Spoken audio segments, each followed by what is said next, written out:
Ay, kain.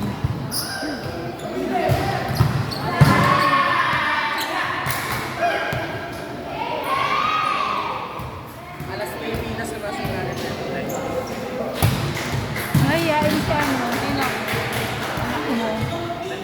Anak mo. Tira? Yung isa. Hindi na sa kalina. Hindi nga. Pero pag nasa loob ng bahay, ay, iba yun. Ano pes? Grabe. Pero pag nasa labas, ay, parang akala mo anghel.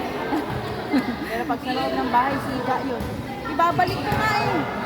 Saan? Grade 9. Bakit? Nag-drop yun eh. Oh. Hindi na tuloy siya pumasok ng third tsaka fourth. Sayang.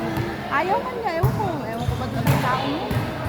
Sabi ko ano, mag-aaral ka. Sabi dito nga daw sana. Ayaw naman ng Santa Fe. Kasi mas daw transfer grade 11 or 12. Kasi mas malaki gastos pag ano. Kaya nga. Sabi ko mag-aaral na lang. Isang niya na lang.